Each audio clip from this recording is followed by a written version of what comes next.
friends, welcome back to my channel. Today I'm going to show you how I refinished this entire chair. Actually, a set of 4 of them is what I did from start to finish. These chairs I got from the Home Depot a handful of years ago. They were really stained up, beat up, and at some point I either had to get rid of them and get new chairs or figure out a way to breathe life back into them. So I decided to take on the job of breathing life back into them, and that's what I'm going to show you today. So I did also break this video into 3 parts just to make it a little bit more digestible and also more relevant to you depending on what type of repairs your chair may or may not need. So part 1 is going to be a full deconstruction and taking this entire chair apart and down to the bare bones, down to that raw wood frame. The second part is going to be wood repairs, things that you need to do to the frame, sanding it, and restaining it. And the third part is going to be actually reattaching the fabric as well as the trim. So I hope you like this video. I will put all the links to the different parts in the description for you. If you like this video, as always, please give it a thumbs up. These are actually some of my favorite chairs. However, they're really beat up and they need to be redone. So that's what we're gonna do today. Take a look, pretty gross. And it is sunken in, all stained on the back from the kids, and underneath you'll notice this webbing is all messed up.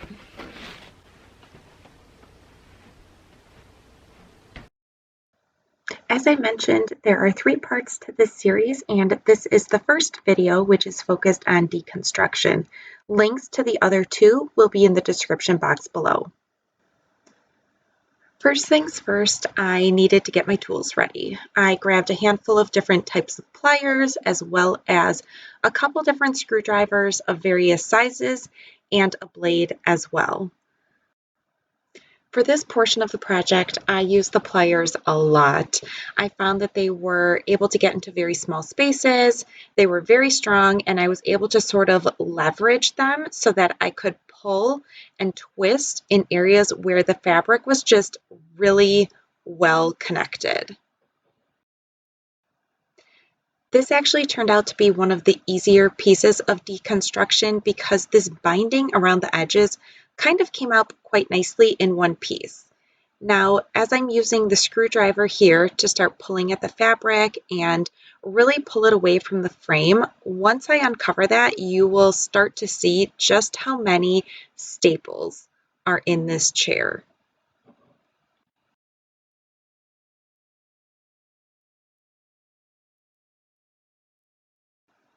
Not only are there a lot of staples, but the fabric was just held together quite well on this chair. You can tell that I'm struggling here. This isn't the first time that you're going to see me struggle to pull this fabric off of this chair in the video. I have to admit, by the time I was done with this first chair, my hands were in a little bit of pain. They were tired and they were just rubbed raw a little bit.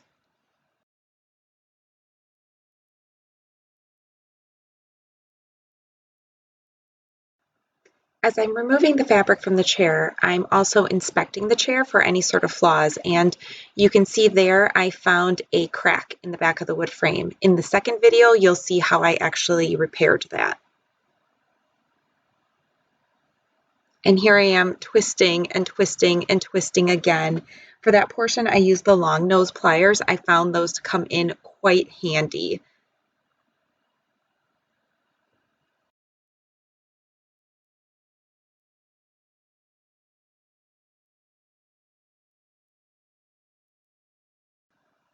Once I finally got the fabric off, you'll notice that there were 3 different layers of foam padding here. Sort of a base layer against the weaving, then the main padding of the chair, and then a smaller, thinner type of overlay on top. Once I removed those, it was time to start pulling at these woven pieces.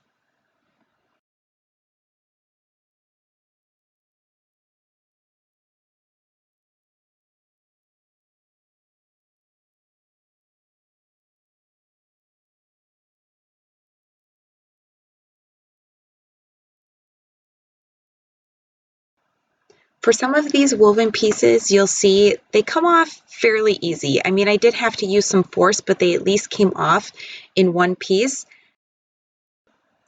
And then there were others that just really put up a fight, and I found it quite difficult to remove some of them. I had to get the screwdriver out and really sort of get underneath and wedge those staples out.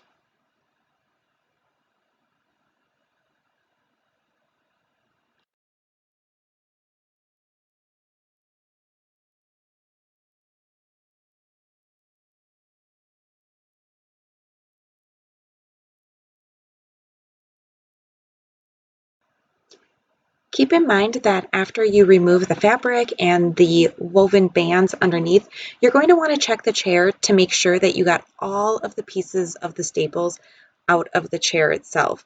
Sometimes they came out in one piece for me, which was kind of nice, but other times I really had to go through one by one and pull every single little piece of metal that was remaining out of the chair.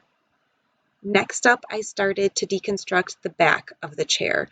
Again, the banding came off fairly easily in one piece, but the next part, again, there was twice as many staples as what I thought would be here, and this fabric was really, really hard to get off of the chair. Not only was it stapled, but it was also glued, and so I found it easiest to actually kind of hack it into pieces while I pulled and applied pressure throughout and then dug underneath with a screwdriver, and then also used my pliers to pull the fabric out.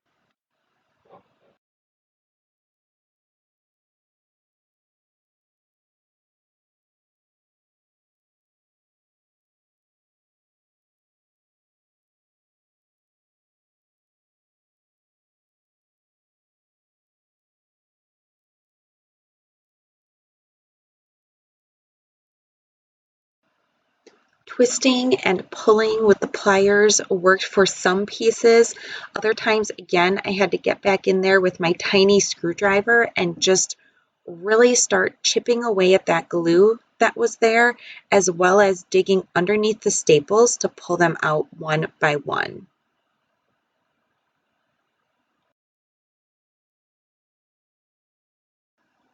Finally, once all of that fabric was removed, you can see that again, there is a foam padding that was sitting behind it. Here's a close-up of all of those staples.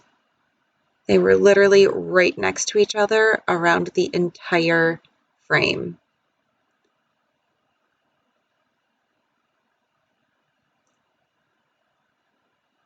So you can see here, next up, I removed the foam. However, I did want to reuse this foam. Even though the fabric on the outside was really stained up, the foam was in pretty good condition. So I'm going to reuse that when I put the new fabric back on these chairs. Underneath the foam was a very thin piece of wood. And again, I wanted to retain that for when I reupholster the chairs. The wood itself was actually perfectly bent to the curvature of the chair as well. And I'm just not sure it's something I would have been able to reproduce on my own. So I was very careful to retain the integrity of it as I removed it. There was another piece of foam, and then after that was removed, there was a final piece of fabric, which was actually the back of the chair. And then again, you'll see me here pulling out these staples one by one by one. At this point, the chair is fully deconstructed and we are ready to move on to step 2, which is repairing any flaws in the wood frame, restaining it, and reconstructing the chair itself. A link to part 2 will be in the description box below as well as in the cards. Thanks for watching.